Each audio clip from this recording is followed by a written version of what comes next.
pouvoir commencer. Ok, Shavua Tov encore. Nous sommes à Masechet Makot, Daf Hei Amud Bet. En vérité, si vous voulez, Daf Hei Amud Aleph tout en bas. La dernière ligne de Daf Hei Amud Aleph, plutôt Daf Hei Amud Bet. Notre sujet reste toujours le sujet de Edim Zamimim.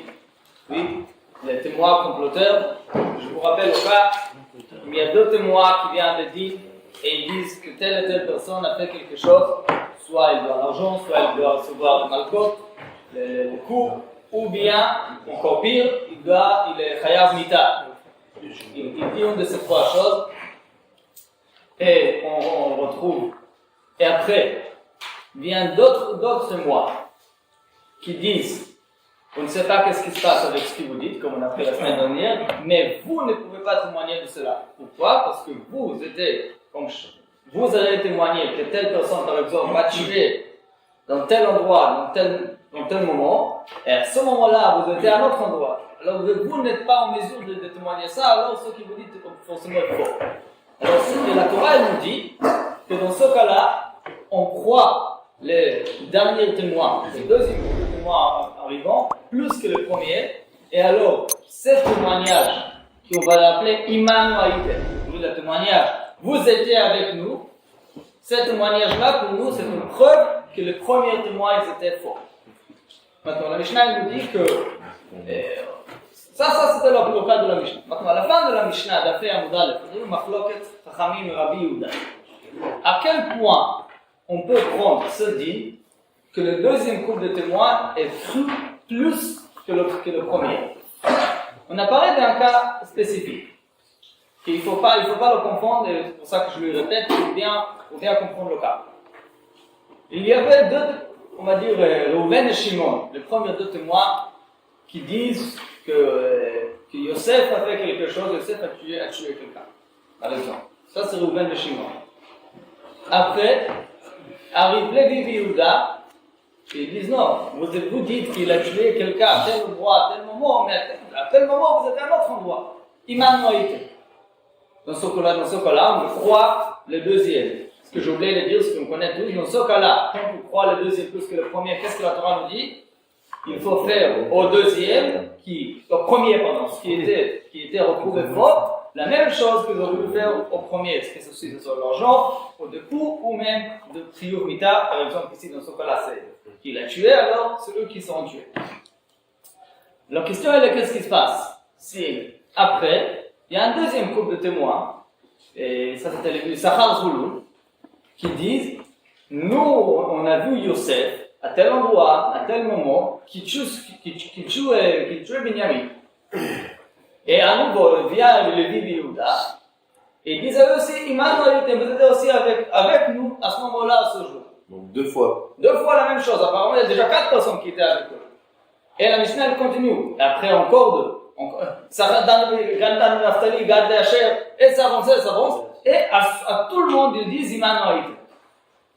Dans ce cas-là, est-ce qu'on peut croire Lévi et Yehuda qui disent Iman Wa'ite ou non?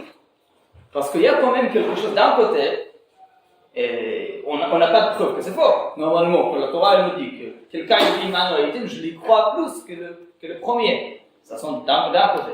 De l'autre côté, chacun comprend qu'il y a quelque chose de bizarre, c'est suspect, c'est suspicieux comme un petit peu quand même. Tout le monde était avec vous, d'un coup, qu'est-ce qui se passe? Vous ne connaissez pas toutes les personnes. Chaque personne qui vient nous dire, ça a l'air, après oui, c'est très probable que c'est plutôt eux qui ont conspiré de protéger Yosef, c'est lui qui les a payés ou quoi, je ne sais pas, pour qu'on ne les tue pas, je ne sais pas, mais il y a quelque chose de bizarre. Alors, c'est quoi le dit? On a vu dans la Mishnah Machlok Chachamim et Rabbi Yehuda. Chachamim disent, la halacha et la halacha, on ne comprend pas le din, il est que tant que j'ai un témoignage, que je n'ai pas de preuve contraire, que je n'ai pas de preuve qu'elle est fausse, je vais le croire. Et alors, il y a d'autres mots qui disent Iman Wa'ite, ça peut me paraître bizarre qu'Iman Wa'ite tous, mais je le crois. Et alors, dans ce cas-là, même s'il y aura 100 personnes qui disent qu'ils étaient avec eux, on va tuer tous les 100 personnes. Pourquoi? Parce qu'on va considérer les 100 témoins qui disent que Yosef a tué, on les considérait Zomimim. Sur la base de deux témoins, Lévi et Yehuda, qui nous disent Iman Wa'ite. Ok? Ça, c'est Chachamim. C'est clair? Le cas est clair ou pas?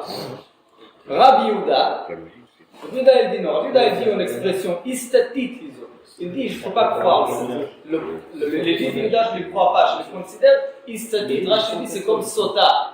Il y a quelque chose qui n'est pas droit.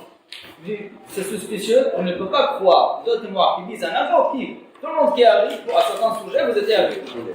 Ah, je n'ai pas de preuve, peut-être, mais je n'ai pas le droit d'accepter un tel témoignage. Et alors, dit Rabbi Yehuda, le mot de la Mishnah, ve'einon neherag, je répète le mot de la Mishnah d'Afei Amud Aleph, einon neherag, la dernière phrase de la Mishnah, einon neherag, ela kat harishona bilvad. Qui est tué? Seulement le premier groupe de témoins. Ça veut dire a priori qui? Reuven et Shimon. Le premier Reuven et Shimon, si le Yehuda parle, ce qui le dit c'est par rapport au Reuven et Shimon, on accepte, Immanuel, alors on dit oui, on les tue. Mais comme ça se répète, et là ça avance pour Sachar Zvulun, dans le Gad Asher, ça c'est un petit peu trop loin, à partir du Sachar Zvulun, non. Et non, la carte Rishona Bilvat, ça c'est le pshat simple de la Mishnah. Mais d'abord, le cas il est clair? Ouais. Oui, non. Qu'est-ce qui se passe ici? On a deux témoins, les Yehuda, on les appelle, oui. Les Yehuda qui disent à tous les témoins qui disent témoigner, qui viennent témoigner sur Yosef, Yosef a tué Binyamin à tel endroit, à tel moment, ils disent non, vous étiez avec nous à Tel Aviv, vous étiez avec nous, vous étiez avec nous, vous étiez avec nous. Rabbi Yehuda il dit, il y a quelque chose qui ne me va pas, je ne crois que sur Reuven de Shimon, pas sur Sachar Zvulun. Chachamim disent, la règle c'est la règle. Et alors, si la Rachel me dit que je dois accepter les deux témoins, je l'accepte. Ok? Clair? La Gemara, c'est là où on est, d'Afei Amud Beth, on tourne la page tout en haut de la Gemara d'Afei Amud Beth. La Gemara, elle essaie de comprendre la vie de Rabbi Yehuda. En théorie, il y a quelque chose qui n'est pas très logique dans mon Rabbi Yehuda. Qu'est-ce qu'il dit Rabbi Yehuda? Comme je considère Lévi et Yehuda, comme je considère ces deux personnes comme isthétique, oui, comme sota, comme quelque chose qui n'est pas droit, si je le considère ainsi, alors pourquoi je le crois même pour une personne? Même pour Reuven de Shimon, qu'est-ce que ça veut dire que je le crois pour Reuven de Shimon? Oui, pour Sachar Zvulun, non. Si je pense que, pourquoi je ne crois pas à Sachar Zvulun? Parce que je commence à suspecter, je commence à penser que c'est en train, ils étaient payés ou ils ont décidé eux-mêmes de protéger Yosef. Alors ils ont fait la même chose pour Reuven et Shimon. Si Sachar Zvulun se fait pas plus qu'une preuve, c'est pas à partir d'ici qu'ils ont commencé de mentir a priori. C'est une preuve qu'ils sont de mentir, alors même pour Reuven et Shimon. Et si on les croit Reuven et Shimon, pourquoi? Parce que je ne regarde pas le suspect, c'est Sachar Zvulun aussi. Qu'est-ce que ça veut dire le premier d'eux? Oui, le deuxième, troisième non. Ça veut rien dire. C'est la question de la Gemara. Dans le monde de la Gemara, tout au de la tâche à faire un bête. Istatizo, si c'est Rabbi Yehuda, il le considère istatit, il le considère menteur, oui, il le considère comme des menteurs, afilukat meshona namilo. Il ne fallait pas croire, même par rapport au premier témoin. Pour le premier témoin aussi, il ne faut pas le croire. Oui. Je prends la Gemara, Amar Rabbi Abba, la question est très très grande. Alors on est obligé d'expliquer la Mishnah, Shekadmu veharbu. La Mishnah en vérité elle parle d'un cas particulier. Par exemple, la Mishnah elle nous dit que si, malheureusement, avant qu'il arrive Sachar Zvulun, oui, Sachar Zvulun ne sont pas encore là. On a eu seulement Reuven, Shimon, les Yehuda. Les Yehuda ont dit Immanuel, la Rachel dit absolument que tout le monde d'accord, on croit les Yehuda, et on a tué Reuven et Shimon. Après, on est arrivé Sachar Zvulun. Ici, dit la Mishnah, ce qui se passait, mais à partir de là, je ne peux plus croire.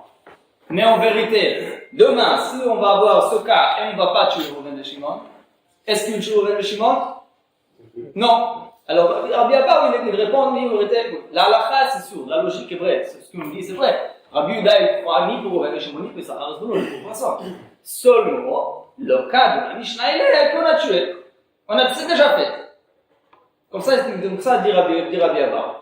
On a tué les deux premiers témoins. Les deux premiers, on a déjà tué parce qu'on n'a pas encore reçu le suspect. Parce qu'on n'avait pas encore reçu les témoignages de Sachar et Zvulun. Oui, alors non, parce que les Yehuda n'ont pas encore fait aucune chose de spéciale. Ils ont dit Immanuel sur deux personnes. Ça, on accepte. Parce qu'ils ne sont pas tous arrivés en même temps. Parce que dès que les Yehuda commencent à dire Immanuel, ça commence à être bizarre. Alors, mais s'il n'y a que deux personnes qui sont arrivées, on a dit Immanuel. Alors en vérité, la règle dans le cas, si ça commence à être un après l'autre, je ne crois personne. Je ne le crois pas du tout, ni par rapport au Roubaix, ni par rapport au Zahar. Mais ici, malheureusement, c'était déjà fait. Mais ça, c'est seulement pour Rabbi Yehuda, parce que Chachamim, ils s'en De toute foutent. façon, c'est que Rabbi Yehuda. Oui, bien sûr, c'est que Rabbi Yehuda. Problème. Chachamim, ils n'ont Mais- pas de problème sur ça. Pour eux, il Il n'y a pas regarde de que la bizarre. règle, la halakha telle qu'elle est bizarre, c'est bizarre, pas bizarre, pas bizarre. On va expliquer un peu plus après. Maintenant, la Gemara, elle dit, mais c'est évidemment que chacun le comprend, c'est un peu bizarre cette explication. Il dit la Gemara, Maïpeha ba'ala. Oui, ce qui est passé, c'est déjà passé. Qu'est-ce que la Mishnah elle nous dit? La Mishnah, elle parle d'un cas qui s'est déjà fait, on a tué cette personne. La Mishnah, elle ne donne aucune halakha en disant Kata Rishona. Kata Rishona, c'est pas la vraie, c'est pas la halakha. En vérité, il ne faut pas tuer personne. Elle, la Mishnah, elle nous raconte une histoire qui s'est passée. Bon, ça s'est passé. C'est pas en raison d'écrire la Mishnah de cette façon. Alors, pour ça, la Gemara, elle accepte pas cette explication. Je pense que c'est clair, oui. C'est très bizarre de dire que la Mishnah, elle parle d'un cas particulier. On parle ici. C'est quoi l'Odin? L'Odin, il est, je ne crois pas. C'est ça qu'il fallait dire. Ok. Alors, la Gemara, elle cherche une autre explication dans le mot de la Mishnah. Elle a Amara. Alors, seulement on dira, bah, l'explication du mot de la Mishnah est différente. Hachikama. Ainsi dit la Mishnah. Imeina elaka achat nereget. Ce que la Mishnah elle veut dire, que si il n'y a qu'un seul coup, ça veut dire Lévi Yehuda contre Reuven et Shimon, pas plus. Ici on croit, mais dès que ça devient plus, on croit ni pour Reuven et Shimon ni pour Lévi Yehuda. C'est ainsi qu'il faut expliquer. Ça veut dire qu'on ne peut pas dire que la Mishnah elle parle d'un cas qui s'est passé, c'est bizarre. Il faut dire que la Mishnah donne une règle, la règle elle est, comme on a dit, qu'on croit seulement concernant un truc, pas plus. Dit la Gemara, le problème, ça on accepte comme explication, mais encore les mots de la Mishnah sont encore un peu difficiles. Bilvad kana, la Mishnah elle dit, seulement le premier. Quand on dit seulement, c'est pour exclure quelque chose d'autre. Ça veut dire qu'il y en a un parmi deux, parmi trois. Alors quand on dit bilvad, c'est pour exclure le reste. Alors toi, Rav, tu veux me dire que ça parle ici d'un cas de un seul coup. Mais quand on dit bilvad, ça veut dire qu'on a choisi un parmi les trois. Alors a priori, c'est pas ça, dit la Gemara, cette explication ne rentre pas non plus dans le monde de la Mishnah. Maintenant, en vérité, comme le Rishonim dit ici, la question est encore plus simple. Même avant le mot bilvad, on dit Rishona, première, ça veut dire quoi? Il y a un deuxième. Alors le Rishonim dit, la Gemara, elle a choisi un de deux. C'est vrai, c'est la même question. Le mot Kata Rishona bilvad laisse pas entendre qu'il y a un seul. Ça marche, mais qu'il y a deux. Et alors, il y a cette halakha bizarre qu'on choisit à l'autre. Dit la Gemara, en réponse d'un mot qu'il faut connaître parfois, ça veut dire la Gemara, c'est caché. Caché, ça veut dire oui, c'est Dieu. Alors, dans la Gemara, il y a différents cas où on pose une question, on n'a pas de réponse. Par exemple, il y a un cas où on dit qu'on pose une question et on dit Tiyufta. Tiyufta, ça veut dire que cette question, c'est une question forte à cause de laquelle je retire ce que j'ai dit. Je regrette, je change ma vie. Ça, c'est Tiyufta. Comme on dit, la halakha, un avis était refuté par telle question, ça c'est Tiyufta. Kashia, c'est aussi pour dire que j'ai pas de réponse. Mais, là, ce que je dis, je ne regrette pas. J'ai une question. Ça veut dire, Rabbi dit, il y a une seule explication de la Mishnah. Qu'est-ce que dit Rabbi Yehuda? Ça. Rabbi Yehuda, il dit qu'on croit seulement s'il y a un seul groupe de témoins. Ah, le mot de la Mishnah, je n'arrive pas à expliquer. Je ne suis pas en mesure de répondre. Mais ça, je ne change pas mon avis. Je ne vais pas changer mon avis à cause de cette question. Donc l'avis de Rava n'est pas... Alors, on accepte, Rabbi, il reste avec cette explication. Que Rabbi Yehuda, il n'a jamais dit de croire les témoins concernant un et pas deux. Ça, il n'a pas dit. Rabbi Yehuda, il a dit de croire les témoins seulement qu'il y a un seul groupe de témoins. C'est ça qu'il a dit. Ah, pourquoi le dit sur la chambre? Kat harishona bilvad, on ne sait pas. Alors, ça, il faut savoir. C'est comme, par exemple, les plus tard, déjà, les Rishonim, il y a Tsarich Iyul. Oui?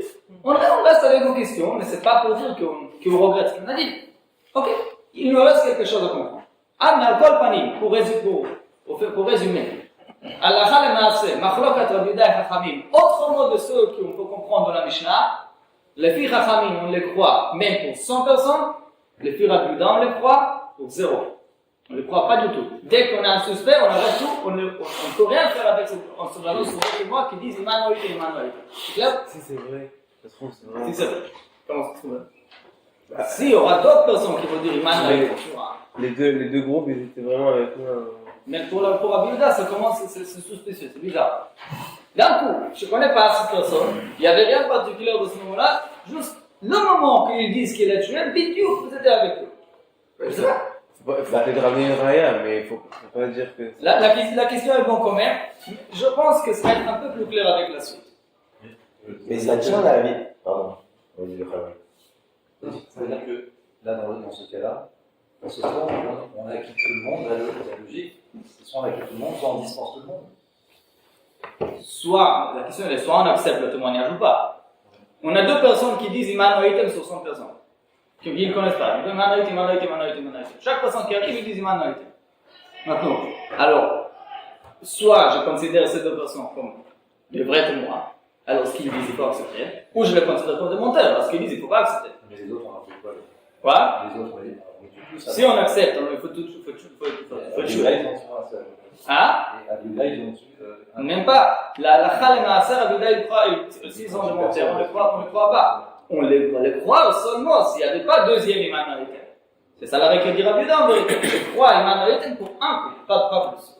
Ok?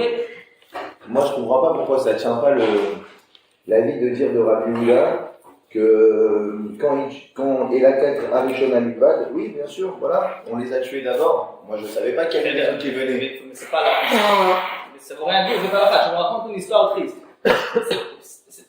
C'est pas en halakha. Non, mais pour nous, c'est évident, c'est-à-dire, c'est Il y sûr. avait un échec. S'il y avait 100 personnes, j'aurais cru personne. Mais non, ils sont venus d'abord, eux, moi je savais Ça pas. arrivait, c'est pas en halakha à connaître, c'est pas en halakha qui est notre criminel pour la future. Ça n'a pas dit. Mais Abba, non, c'est passé, c'est dommage. C'est pas plus. Ok, maintenant la Gemara, elle va continuer. On les tue un petit peu plus sur la logique. Quoi? On les tue pas pour qu'il y ait rien du procès, c'est-à-dire celui qui est accusé, on lui fait rien non plus. Enfin, on tue pas les exonérés, Oui. mais initialement celui qui est accusé à la base. Il me semble qu'il y a écrit aussi que non plus. On ne peut pas le tuer, mais lui aussi, on ne peut pas revenir à l'arrière et lui chercher. Ça, c'est mon question. J'ai vu quelque chose, mais je ne veux pas te dire. Mais j'ai vu écrit, c'est sur le fâché. Là, j'oublie, il ne faut pas vérifier. C'est mon question. Maintenant, la Gemara, maintenant, elle veut donner un autre cas. Un autre machlokat en moraïm, pas machlokat anaïm, c'est un autre cas complètement, pas du tout lié avec les économies. Mais la Gemara, elle veut comparer le principe du machloket qu'on a ici entre Abida et Chachamim avec le principe du machloket amorim qu'on trouvera dans l'autre cas. Je vous rappelle, le principe de machloket Abida et Chachamim est un seul. Quoi faire comme j'ai d'un côté un témoignage que la Torah dit qu'il faut croire. Vous voyez, Pishnaïm dit, mais comme d'abord, deux témoins disent qu'il faut le croire. De l'autre, et je n'ai pas de preuve que c'est faux. De l'autre côté, j'ai un grand suspect, il y a quelque chose de vraiment improbable ce qu'ils disent. C'est très suspicieux ce qu'ils disent. Est-ce qu'on peut refuter un témoignage, est-ce qu'on peut repousser un témoignage qui aura deux dit en se basant sur une probabilité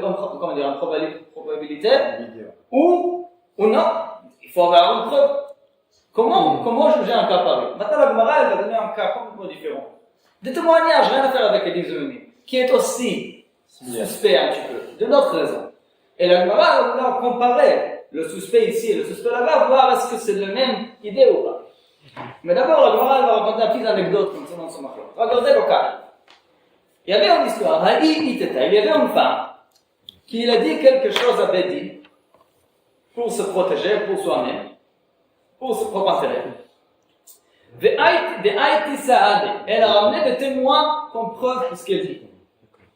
Mais les témoins, ils étaient des fausses témoins. Il ne fallait même pas avoir des autres témoins pour le montrer. Vous savez que quand on monte, c'est très difficile à mentir en vérité. Parce que dès qu'on commence à poser des questions, on ne sait plus répondre bien. Et surtout d'autres personnes qui vont répondre les mêmes questions, il faut être vraiment professionnel pour savoir. Et Dim, son ami, ils ont été un cas rare. Pourquoi? Parce que Bédim, avant qu'il accepte le témoignage, il interroge chacun séparément, il voit s'il ne se contradit pas. C'est très souvent que les livres commencent à se contredire bien avant que les acceptent. Nos amis, ils sont vraiment professionnels, c'est pas un stand de monteur. Alors, elle a amené deux témoins qui n'étaient pas des bons monteurs, et les Ishnakou, eux-mêmes, ils se contredisent, et alors on a retrouvé faux ce qu'ils nous disent eux-mêmes. Un deuxième À nouveau, elle a ramené des autres témoins, et à nouveau, Vishtaku.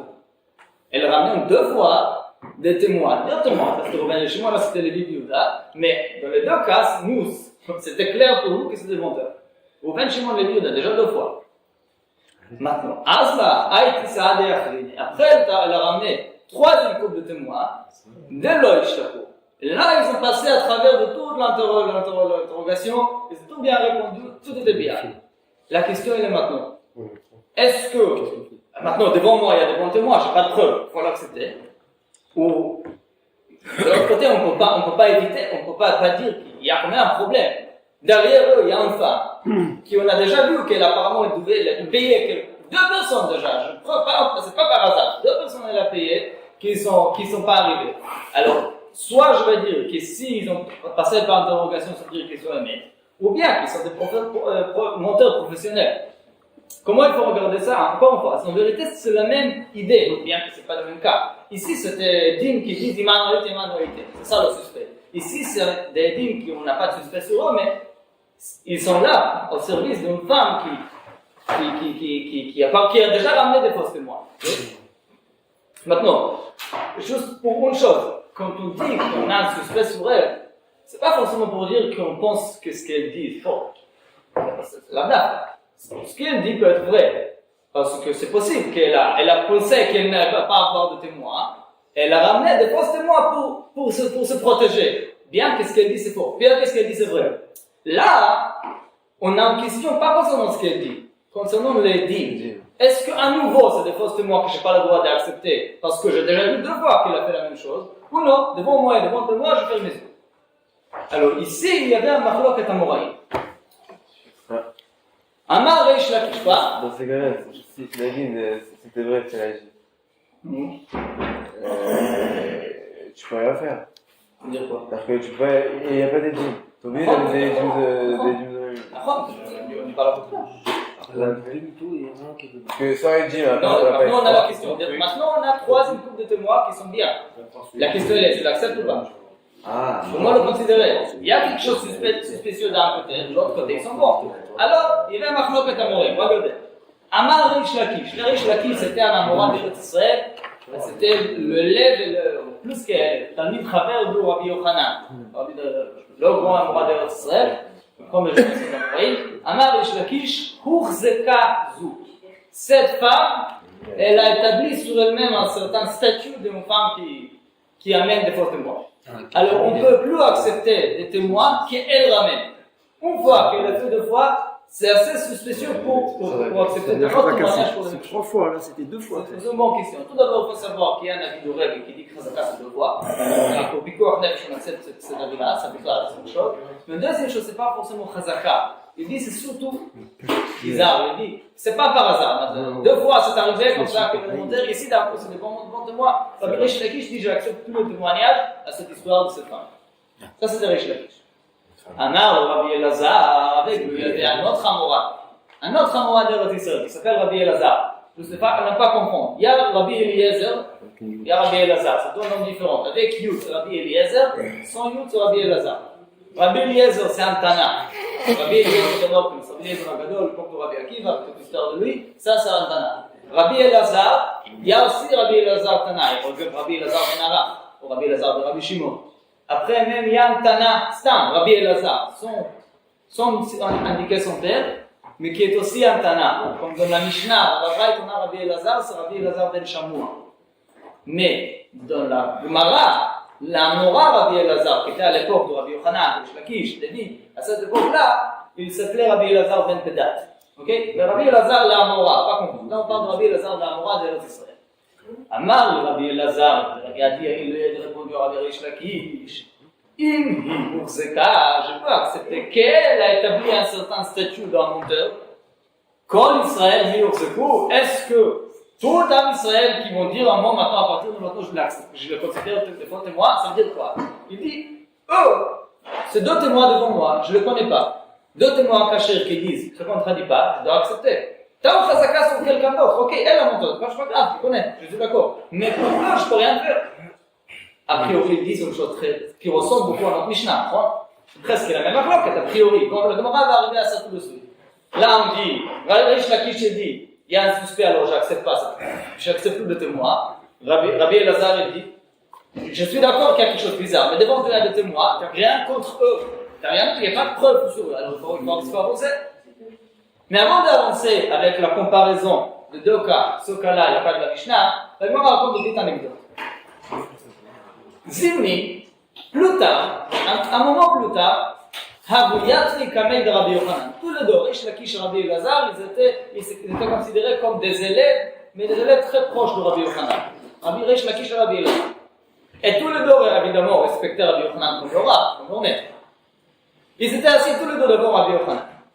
Ata ki haïma asele kamayo est arrivé une histoire identique. Ils étaient à Bedi, avec Rabbi Yochanan. Il y avait une femme qui a voulu dire une chose. Et elle a ramené deux témoins qui se contredisent. Encore une fois, deux témoins qui se contredisent. Le troisième fois, c'est devant témoin. Et là, Rabbi Yochanan, il dit dans le Bedi, il voit ça. Il veut entendre ce que ses élèves vont dire. Amar Rish Lakish, il a l'occasion de dire son avis. Oui? Amar Rish Lakish, pour ce cas, la même chose, voilà, cette femme, elle s'est déjà prouvée comme monteuse. Oui, je sais qu'elle monte. Et là, qui répond? Rabbi Elazar est assis devant lui, et là, Rabbi Yochanan répond. Amar le Rabbi Yochanan, Imour ce cas, c'est vrai qu'elle a établi ce statut de monteur, Kol Israël Miur Sekou, ces deux témoins, qui sont des juifs qui viennent du monde. J'ai quelque chose contre eux, j'ai pas de preuve, alors il faut accepter. Rabbi Rish Lakish a entendu ça. Il a entendu le même mot. Et il a tout de suite compris. Il a tout de suite compris que ce que Rabbi Elazar lui a dit, c'était pas l'idée de Rabbi Elazar lui-même. C'est ce que Rabbi Elazar a entendu de son maître Rabbi Yochanan. Rabbi Elazar, il n'a pas dit, c'est pas Rabbi Elazar de son idée à lui. Il lui répète ce que Rabbi Yochanan lui dit, mais il lui a pas dit de son nom.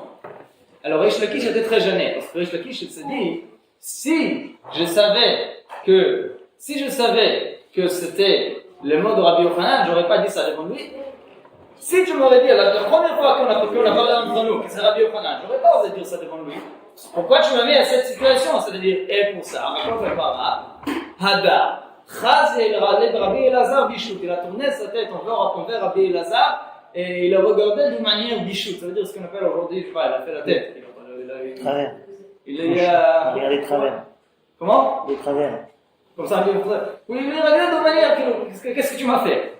Ok, il lui a dit, Amar le Shamat Mile mi Bar Nafra velo Amar Pli Mishmei. Tu as entendu un mot de notre maître Rabbi Yochanan qui entre eux, il lui appelait Bar Nafra. Le fils de Napar, c'est quoi Napar? C'est celui qui fait du métal. Comment il traduit? Forgeron. Forgeron. Comme ça, on appelait Rabbi Yochanan, soit parce que son père travaillait dans ça, ou c'était un kinouï, c'était un sous-nom pour Rabbi Yochanan, parce que Rabbi Yochanan, il était exceptionnellement beau. Alors c'était un kinouï, pour on dit à Enara, on lui appelait comme ça, Barnapra, comme ça, il y a une explication. Mais il dit, t'as entendu un mot de Barnapra, Velo Amarti Mishmei, tu m'as pas dit de son nom, pourquoi tu m'as mis dans cette situation? Bon, ça c'est une petite anecdote autour de cette machlok. Maintenant, on revient à notre sujet. Alors, on a un machloket à partir de maintenant, c'est pas Rish Lakish et Rabbi Elazar, oui, c'est Rish Lakish et Rabbi Yochanan. Mais un machloket Rish Lakish et Rabbi Yochanan. Quoi faire quand on a une femme qui ramène des témoins, en soi, ils sont cachés. Mais derrière eux, il y a une femme qui, je sais qu'elle est très suspecte de ramener des témoins, des fausses témoins. Alors, est-ce que je le considère comme des bons témoins ou comme des bons monteurs? Oui, des monteurs qui savent au travail. Ça, c'est le truc. Dit la Gemara, a priori. C'est tout à fait la même affaire que Rabbi Yehuda, Rabbanan, la Mishnah. Pas le même cas, tout le même cas, mais la même idée. Dit la Gemara, Leima, peut-être, bien dit, Rish Lakish qui dit on ne peut pas accepter ces témoins, bien qu'en soi ils sont bons, d'Amar qui Rabbi Yehuda, qui n'accepte pas les témoins, qui n'a rien, on n'a pas de preuve contre eux, qui disent Iman Noïtel. Il n'y a pas de preuve, mais c'est improbable, alors c'est suspicieux, on n'accepte pas. Mais Rabbanan, Rabbi Yochanan, d'Amar qui Rabbi Yochanan qui dit, il y a des témoins devant moi, je ferme mes yeux parce que j'ai rien contre eux, il va dire comme Chachamim, il m'a donné 100 fois, tant que je n'ai pas preuve que c'est faux, je dois accepter. A priori, c'est la même chose. La Gemara, elle va répondre non. C'est vrai que c'est une idée, ça ressemble beaucoup à l'idée, Mais en vérité, on peut regarder, c'est la même idée générale, mais en détail, c'est pas la même chose. Pourquoi?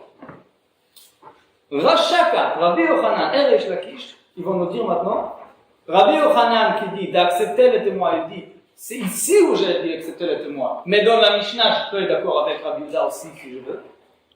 Et je n'ai pas accepté le témoin Emmanuel.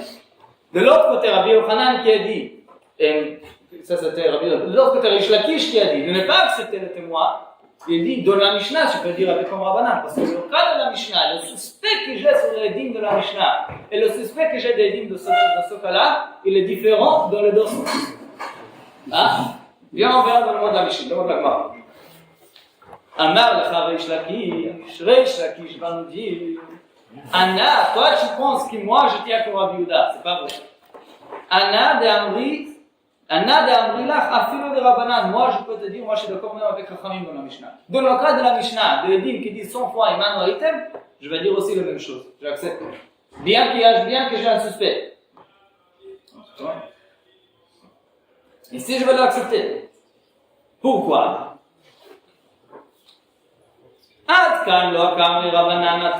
Où est-ce que les Chachamim ont dit qu'on accepte quoi qu'il arrive le témoin? De l'Eika de Kameada, comme il n'y a personne derrière le témoin. Dans le cas de la Mishnah, on va dans le mot de la Gemara pour expliquer. De l'Eika de Kameada, il n'y a rien, il n'y a personne qui cherche de ramener des faux témoins derrière. Aval par contre ici seulement dit Reish Lakish, j'ai pris l'idée de Rabbi Yochanan, de Rabbi Yehuda ne pas accepter, parce que Ikaha, je vois cette femme je sais qu'il veut ramener des faux témoins. Ça veut dire quoi? Je vais expliquer un petit peu. Dans la Mishnah, oui, c'est improbable ce qu'ils disent les témoins, Immanuel était 1000 fois. Mais est-ce que j'ai une preuve, une fois de faux témoignages? Est-ce que je peux montrer avec le doigt qu'il y avait faux témoignages? Dans notre Mishnah? Dans la Mishnah, non. C'est improbable, pas plus. Par contre, ici, dans ce cas-là, avant ces deux témoins est arrivé 400, deux fois et des shekels. Alors, et pourquoi? Par l'ordre de cette dame. Alors, ça veut dire que le suspect ici, il est bien plus important, d'un côté. Alors, Reish Lakish dit, c'est que ici que j'ai accepté l'idée de Rabbi Yehuda. Dans la Mishnah, il n'y a pas de témoignage faux qui est présent. J'ai pas de raison de refuser les dits. Ça, c'est d'un côté. De l'autre côté, Rabbi Yochanan, il va dire, il y a aussi une différence dans l'autre sens.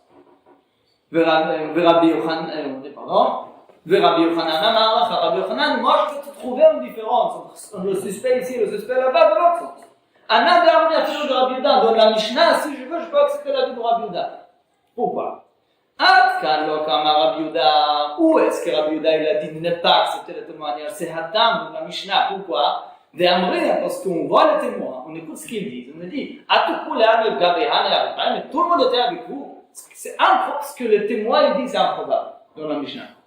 Par contre, ici, à Val-Hafa, comme il y a ces troisième couple témoins qui disent une chose, il y a un problème de ce qu'ils disent? Il n'y a pas de problème. Je peux dire simplement, le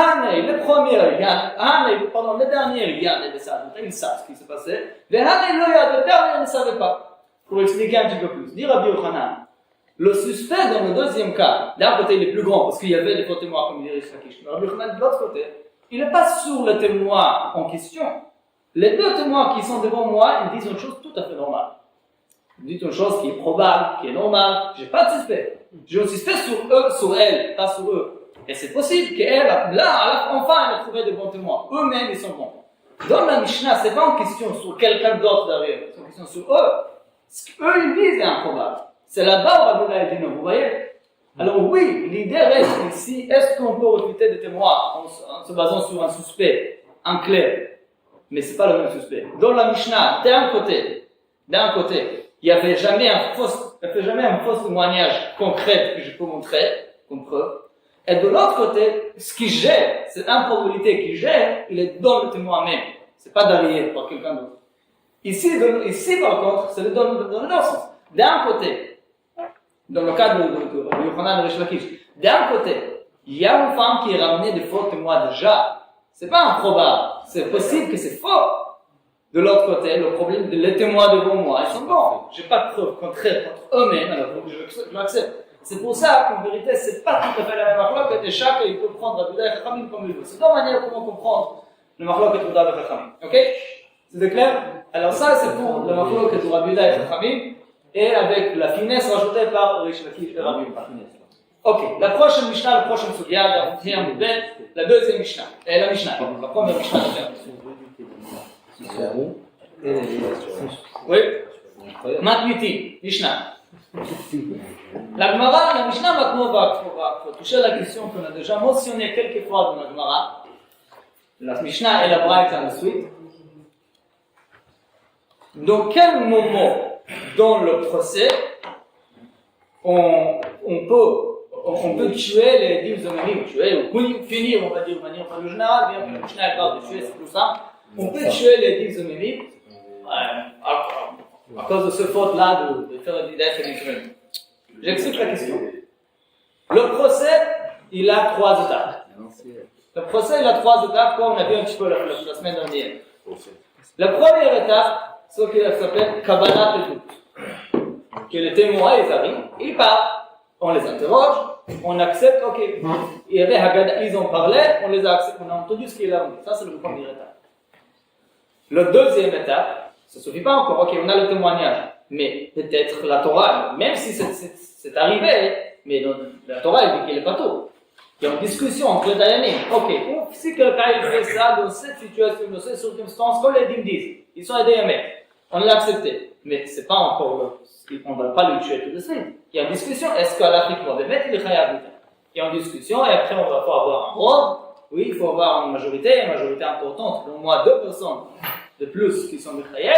Et comme on a cette majorité qui dit Chayav, là on arrive à ce qu'on appelle Gmardin, qu'on a vu la semaine dernière. Gmardin, ça veut dire qu'il y a le verdict, que Bedin décide qu'il est Chayav Mita. Si vous vous rappelez, la semaine dernière, on a dit qu'à partir de ce moment, il est un petit peu déjà Gavrakti, là. Il est considéré déjà pour certaines choses mort. On a vu ça, oui, la semaine dernière.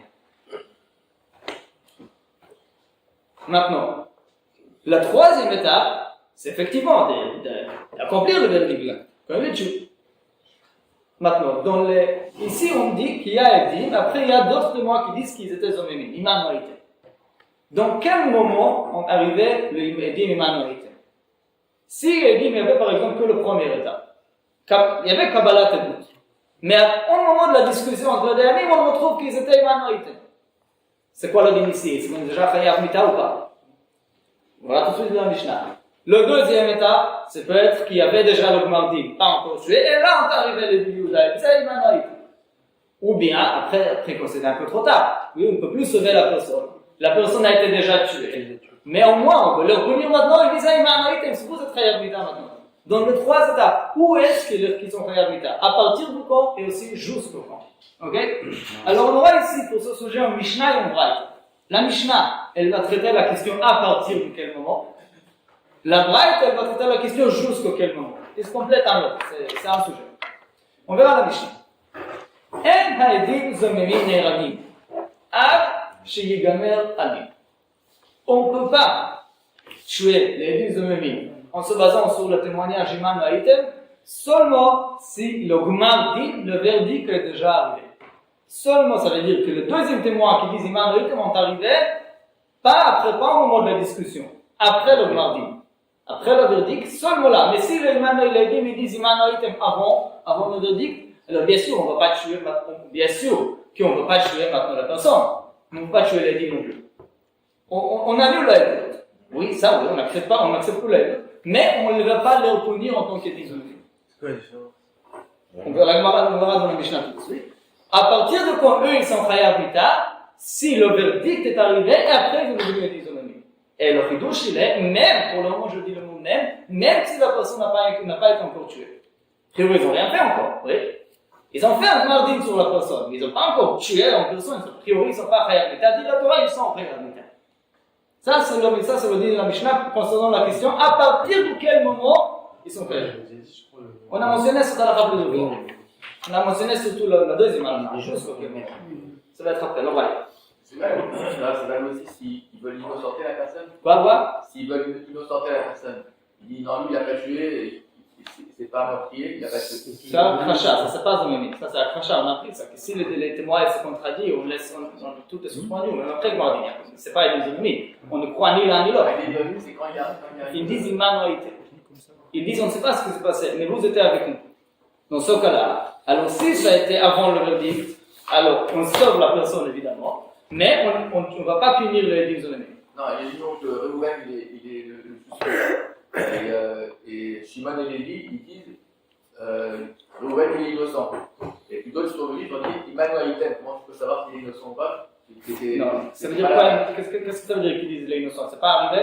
Il n'a pas tué. Mais d'où? Pourquoi alors il était ramené à Bédine Bichlal? C'est plus simple de parler comme il y avait. Ah oui. D'abord, si moi me l'avais dit, c'est le Khayab plus tard.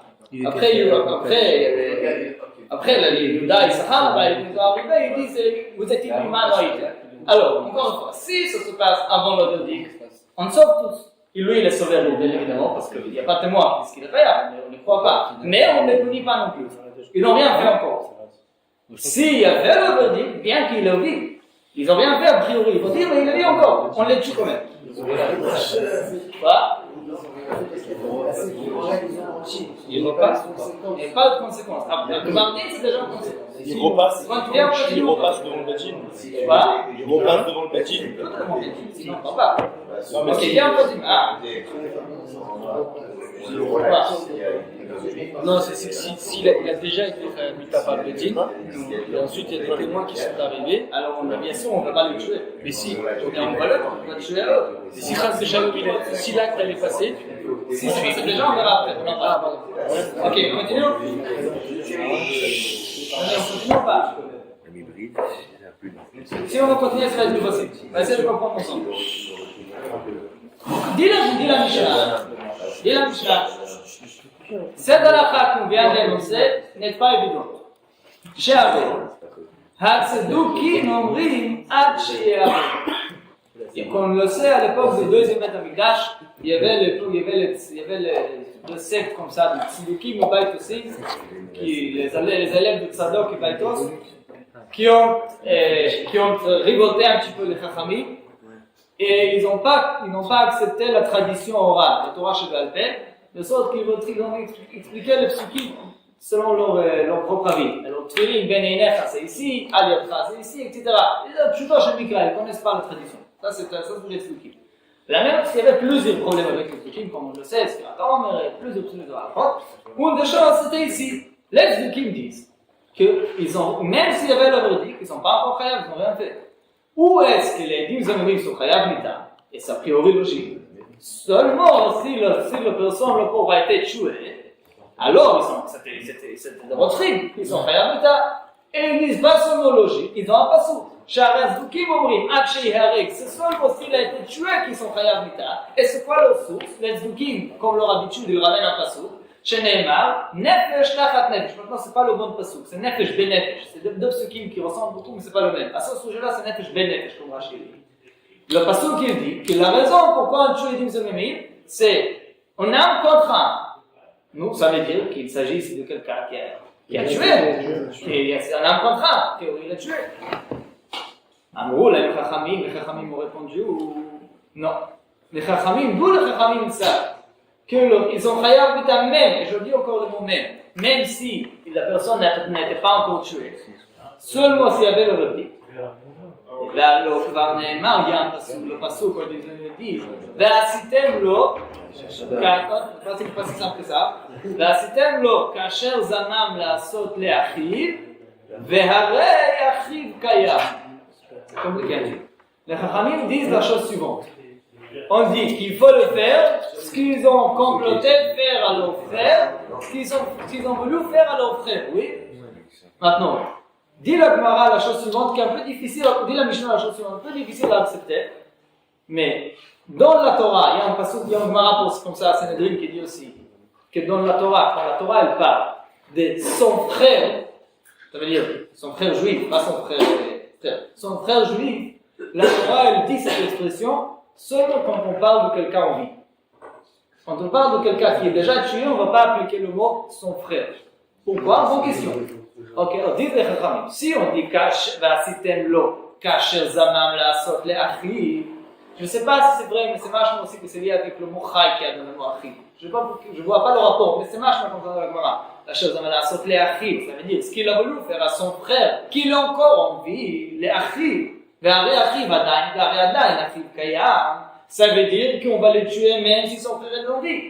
Ça, c'était la réponse de Chachamim. Ok? C'est dur cette réponse. C'est pas la fin de la Mishnah, la fin de la Gemara, c'est très proche. Il faut savoir que c'est pas vrai. Chaque fois qu'il y a une logique, oui, c'est important, on verra si c'est la Gemara, alors, vous voyez? Donc c'est alors, très bien. Qu'est-ce qu'on a dit pour le moment? Un grand La chidouche. chance, tu t'entraînes avec le banner. On a la Gemara, elle nous dit un grand chidouche. La Mishnah nous dit pardon, un grand chidouche. On va tuer les deux témoins qui n'ont tué personne. Donc, seulement du fait qu'à cause de leur témoignage, une personne a été jugée.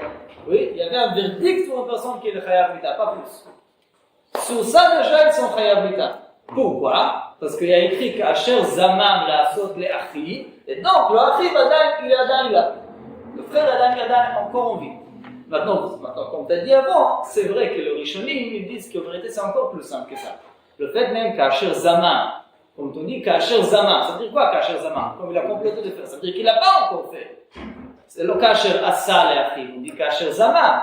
Alors c'est encore plus simple. Mais la Mishnah, elle le dit entièrement. Qu'Asher Zaman la Sot le Achi. Comme ça, explique le Ritva, ok? Alors, dites ça, c'est la voie de la vie de Chachamim, la raison pour laquelle on va les tuer sans qu'a priori ils n'ont rien fait concrètement.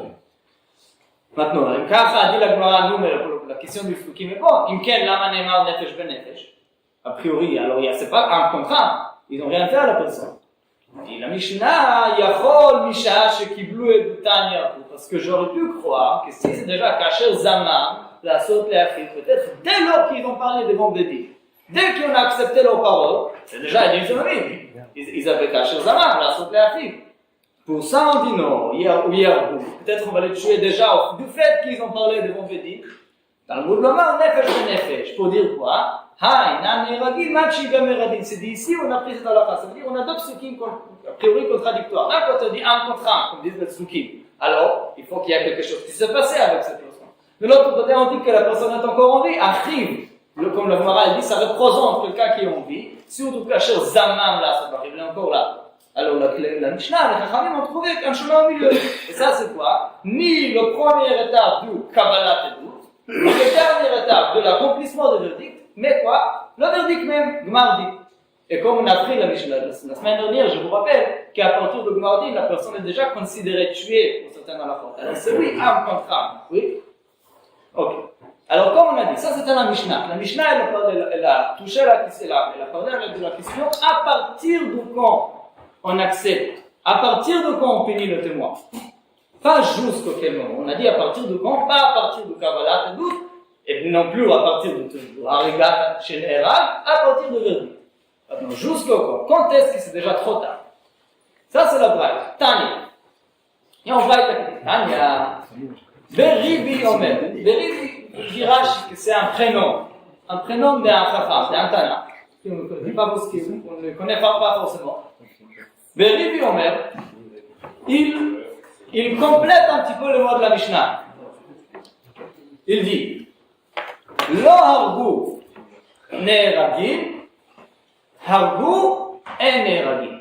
Il a rajouté une phrase que la Mishnah n'a pas dit. La Mishnah elle dit, la première phrase qu'elle dit, c'est écrit dans la Mishnah, que même avant qu'ils ont tué, oui, seulement mardi, ça suffit déjà pour qu'ils soient tués. Lo hargu déjà ne'eragim. Ça c'est Lo hargu ne'eragim. Ça, c'est ce qui est écrit dans la Mishnah. Rajoute Beribi dit, pas seulement l'or qu'on est ragim, mais encore plus.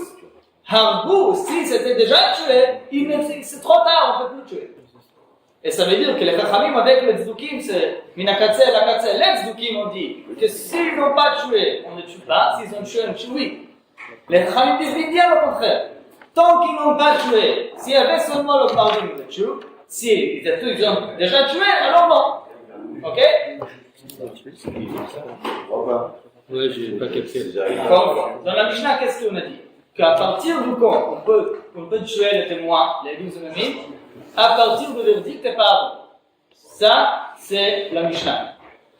La Mishnah, elle n'a pas dit que s'il a été déjà tué, on ne le tue pas, ça la Mishnah n'a pas dit. La Mishnah n'a pas dit jusqu'à quand, elle a dit à partir de quand.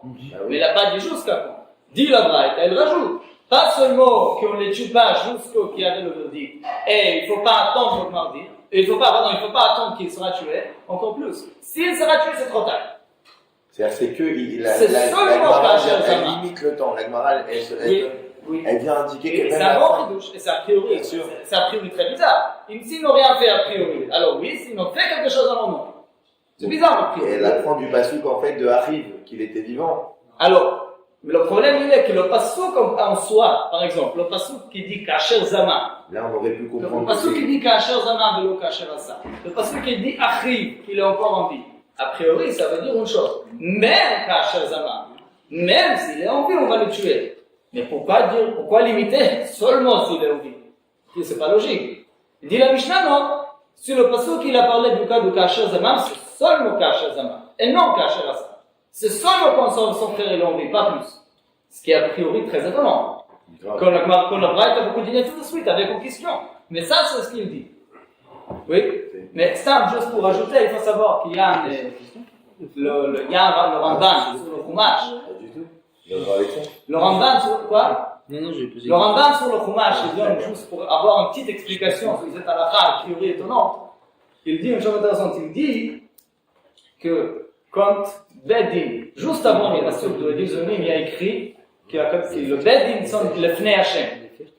Le Bedin avec le témoin, ils sont tous devant Hashem.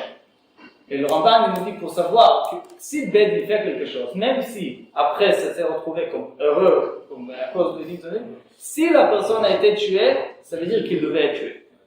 Et alors les Edim, de l'autre côté, ils ont fait une bonne avéra, c'est possible. Mais eux, ils ont tué quelqu'un qui était déjà fait à soit, le Ramban dit de deux manières. Soit, alors ça veut dire qu'ils n'étaient pas faux témoins. Ça veut dire qu'ils n'ont pas le croire. Le fait même que la personne a été tuée, d'Ashgacha pratique, la chaîne ne va pas laisser une personne, un juif mourir pour eux. Ou bien, ils sont faux témoins, mais il était fait peut-être pour autre chose. Il a fait, ça rend compte, Hachem lui, de ce que ça met. Hachem, il a fait la situation de faire. C'est-à-dire, si c'est déjà fait, dit le Ramban, ne vous inquiétez pas pour Hachem. C'est Hachem qui a fait. Tant qu'il ne s'est pas fait, alors la Torah nous dit. Moi j'ai une question. On sait que tout vient de Dieu. Donc quoi qu'il arrive, est-ce qu'il y a un bêtise? Non. De notre côté, il y a ça qu'il faut faire. Mais une fois que quelque chose est déjà fait, une fois que quelque chose est fait, si on dit à côté des chamans, toujours la question, avant et après, dans sa vie aussi, une fois que quelque chose est passé, c'est tout, c'est Hachem qui a fait. Ok, mais quand même, il faut comprendre. Ça, c'est un parenthèse. Le Ramban nous dit, c'est une belle explication. Non, rassure. Rémi, quand il dit Arago El Neragim, Oui. on l'a tué, donc on ne peut pas tuer les Noémie. Et quand on l'a tué, il a été condamné à mort par le témoignage de Noémie, on parle d'autres témoignages. On parle d'eux. C'est à cause du témoignage de Noémie. Oui. Donc, il y a une famille. Harou, si eux, C'est là, sans le témoignage de Noémie, c'est pas mort. mais s'il est tué à cause de l'autre, c'est une autre question. Si eux, ils vont être tués de l'enfant, de l'autre, Alors, là, ils ont condamné à mort chacun.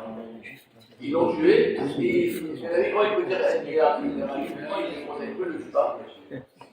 si à cause de eux, il a été tué, alors on le tue. C'est ça qu'il dit. Justement, viens, on continue la braille. Ils sont bons qui sont. Viens, on continue. Dis la Gemara. Vous êtes là? On l'a dit. Vous êtes là?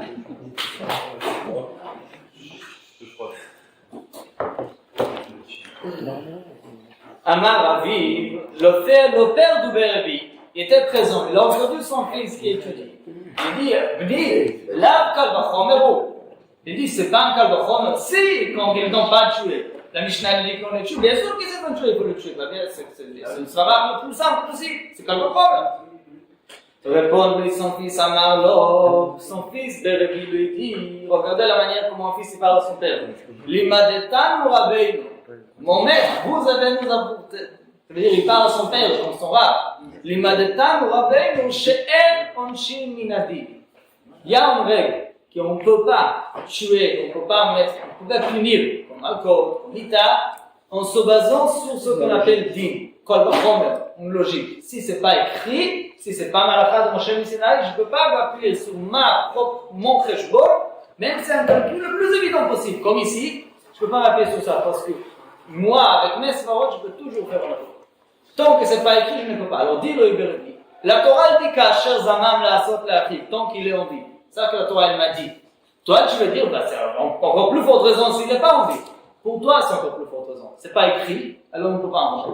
On ne peut pas tuer quelqu'un juste parce que pour moi c'est logique. Vous voyez? On a dit Nefesh Tachat Nefesh avant aussi. Mais quand on a le passouk à Asher Zamam, qui ne nous permet pas de traduire ça qu'il a déjà tué, alors je ne peux pas prolonger le passouk plus loin juste parce que c'est logique.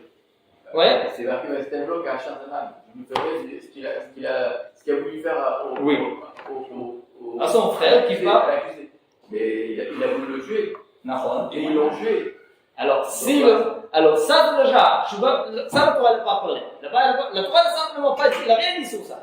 Elle a parlé d'un cas où il n'était pas encore tué. C'est comme la Mishnah nous a dit. Mais moi, je vais dire encore plus forte raison. Bon, c'est mon idée à moi. C'est pas ce qui est écrit. La Torah a parlé d'un cas où il n'était pas encore tué. Oui. Alors, dire. Ah?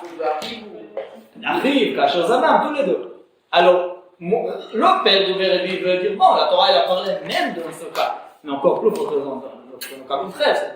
Bérébi dit non, si la Torah elle a parlé d'un cas où il en vit, c'est seulement s'il en vit. Pourquoi? Parce que je ne peux pas dire, parce que c'est très logique, je vais lui tuer. C'est pas parce que c'est logique qu'une personne va mourir. La personne va mourir seulement si c'est écrit. Si c'est pas écrit, le col d'orphane, il ne va pas manger pour ça.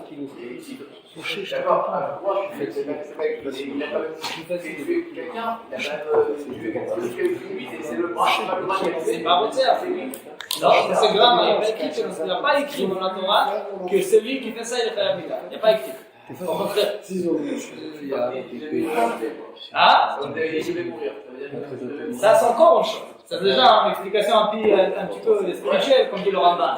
Ça, c'est une chose rajoutée par le Ramban. Mais l'idée écrite dans la Bible, c'est quoi?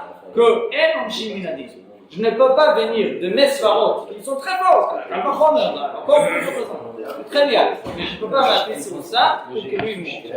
Il ne va pas mourir parce que c'est logique pour moi. C'est comme ça qu'il a la règle à la faille. Et à partir d'ici, la Gemara va donner des psukim. À partir d'ici, la Gemara va donner des sources. La source où j'ai là des Enonchim Minadi. Maintenant, dites-moi si vous êtes prêts, juste c'est deux bras, quelques lignes de sources pour cette halakha d'Enonchim Minadi. Si vous me permettez, ça va prendre 5 minutes pour apprendre, finir le sujet. Détail.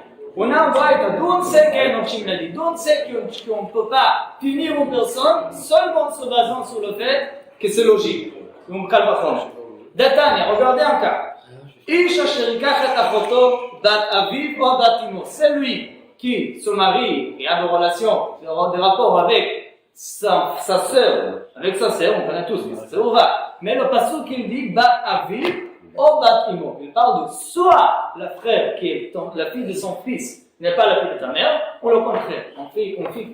Ta sœur qui est de la même mère n'est pas la même père. Demi-frère ou demi-sœur. Oui. C'est ça le bloc dans le passouk. Dis la braïta, regardez, dis la braïta, Enli, qu'est-ce que j'apprends de ce passou? Elle a bat aviv, shelo batimo, ou batimo, shelo bat aviv, seulement un et pas l'autre. Le cas seulement père commun ou mère commune. Mais batimo, bat aviv minaï, mais si ma sœur normale, ma sœur de père et de mère, ici, peut d'où je sais que je suis khaya. Bon, une question bizarre un petit peu, oui. Mais la question d'où je sais, peut-être non, seulement si c'est que mon père ou que ma mère. Dit la Braïta, Talmud Lomar, j'ai le passou qu'il rajoute un mot en plus.